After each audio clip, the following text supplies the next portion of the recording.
Okay, here's the second installment of the video lecture series on education. This is the last slide you saw at the beginning of the first presentation. So what is culture? Well, we know it's a complete and total way of life for a group of people, and we know that it involves norms and values and beliefs and ideologies and all that stuff. Culture is really anything. You have tangible and non-tangible aspects of culture.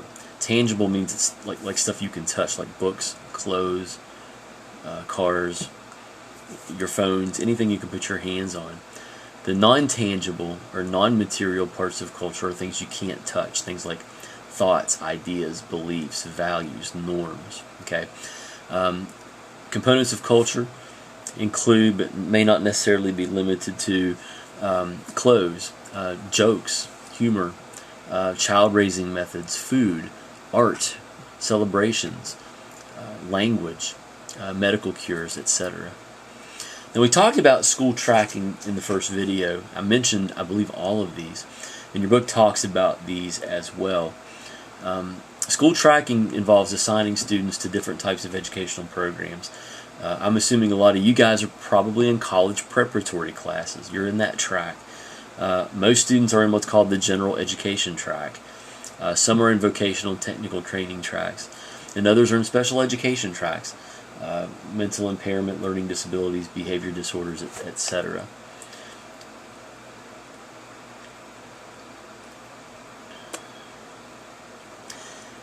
Now, changing subjects just a little bit here.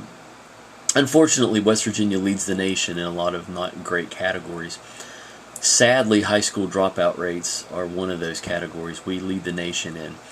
We have historically been pretty close to the top, if not the top, in terms of high school dropout rates. In West Virginia, as you can see with the color coding here, West Virginia pretty much is at the top of that 16 to 22% range. I think the last statistic I saw had West Virginia's high school dropout rate at around 22%, which about leads the nation. So you can kind of look and see in the South, and then even into like Texas and out into the Southwest, you have the highest high school dropout rates.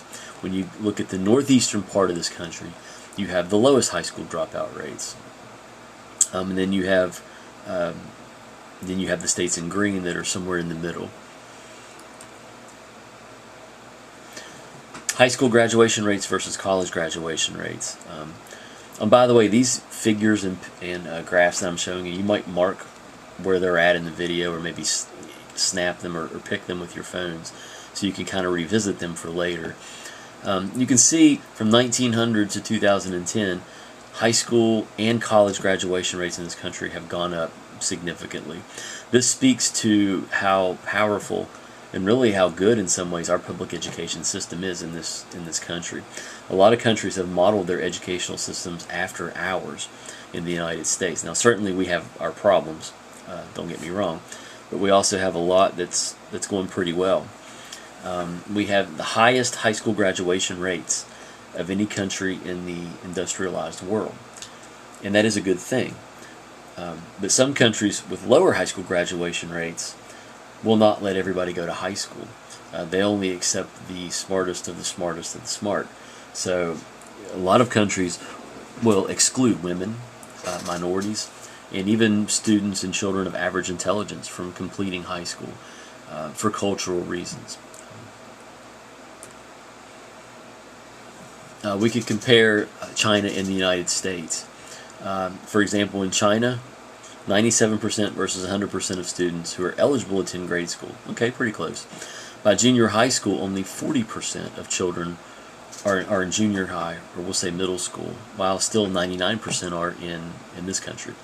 What happens in China is that they only let the elite continue to progress through the public school ranks. So by the time you get to high school in China and college only the top 1% are even eligible to go to college. In this country, essentially anybody is eligible to go to college, which is good in a lot of ways, but it also brings down our score average. When everybody is able to go to college or go to high school, it brings down our standardized test scores. Compared to China, where only the smartest of the smartest of the smart are going to school, Well, their standardized test scores are a lot higher than ours because their students are the best of the best, competing with everybody in the United States of all ability. So when people start saying that we're lagging behind China and Japan, well, it's kind of like an apples and oranges comparison. It's an unfair comparison that casts us in a negative light. So we could look at states that spend money and how much money on each student per year. West Virginia, we're right in the middle. I think we spend somewhere around $10,000 a year on every single student in public school. Sounds like a lot. And we still have some of the highest, well, probably the highest high school dropout rate in the country, too. So by looking at this, you get an idea of who spends how much on each student per year. We could also look at high school graduation rates and college attending rates based on race. You could look at it in terms of Caucasians, African Americans, and Latinos. And we see consistently that more white people complete high school and that more white people attend college, more than African Americans, more than Latinos, which suggests some racial inequalities here. Some people would argue that it's because white people are smarter or more capable. I do not agree with that. Others would argue that it has more to do with social environment and culture, which I would agree with. Skip that one. And we're going to skip that one for now. Now, this will reflect some things in your book as well. Low-income countries have little schooling available, and high-income countries have much schooling available. Kind of makes sense. A statistic that might surprise you. Approximately 33%, or 1/3 of the world's population, not the United States, but the world's population, cannot read or write. Is that because 1/3 of the world's population is stupid or unintelligent? No, it's because they're not afforded the opportunity to learn how to read or write. There are some parts of the world where still women are not permitted to set foot into a school. They're not allowed to learn how to read or write.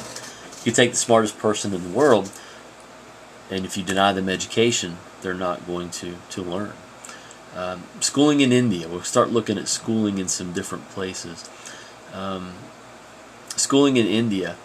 India has outlawed child labor, but many children, especially girls, keep working in factories 60 hours a week or more. Think about yourself. I know a lot of you work part-time, maybe even full-time. God bless you if you do. But can you imagine working as a child, as an 8, 9, 10, 11-year-old child, 60 hours a week, and then going to school all the time? It would be very difficult. And you've got some statistics here that you can see. I'll let you kind of make notes of those there. So schooling in India is a lot different than it is in the United States. Patriarchy, that means male-dominated society. Patriarchy shapes Indian education. Girls cost more.